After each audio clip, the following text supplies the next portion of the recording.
More now on our top story. A divisive campaign ends in a decisive win by Jason Kenney's United Conservative Party and returns Alberta to its Tory roots. Joining me now is CTV News' Melanie Nagy from Edmonton. Melanie, can you break down the results for us?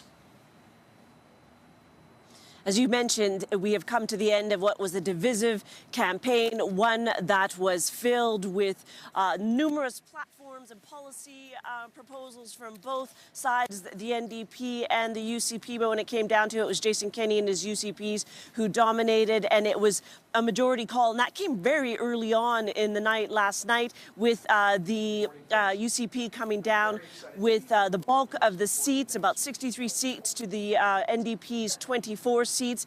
And those really were the two parties that dominated in last night's election. And Jason Kenney moving forward with becoming the premier of this province. So it's a new day and a new government for Alberta. What was voter turnout like, Melanie?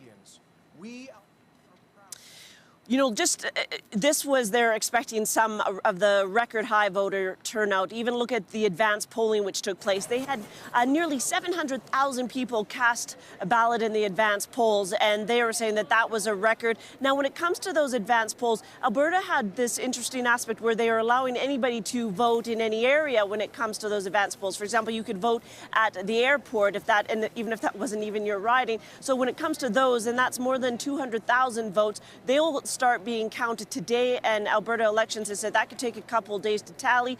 But all the political analysts looking at that, they say, you know, it shouldn't really alter the results all that much. You know, Jason Kenney really struck a tone during his campaign that he was going to be fighting for Alberta versus the federal government. It almost sounded like he was putting Alberta on a war footing against Justin Trudeau's Liberals. What do you think the next 4 years are going to look like in terms of Alberta's relationship with Ottawa?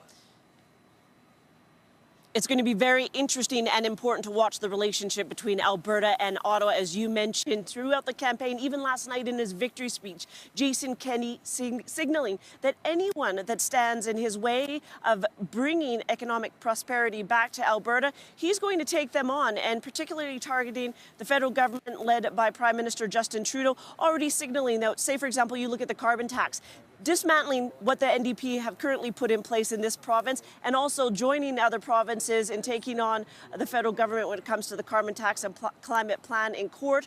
Other aspects, looking at trying to challenge some of the federal government's environmental legislation. Also, Jason Kenney has signaled he will wage a promotion war, if you will, a public relations war against anybody that stands in the way of economic development of this province. So it's going to be very important to watch in the coming months to see just which way Jason Kenney goes. But you know already, Ottawa's got a tough ride ahead when it comes to his policies and his plan for the province. Absolutely. The election federally in October is all the more interesting today. CTV News' Melanie Nagy, thank you very much.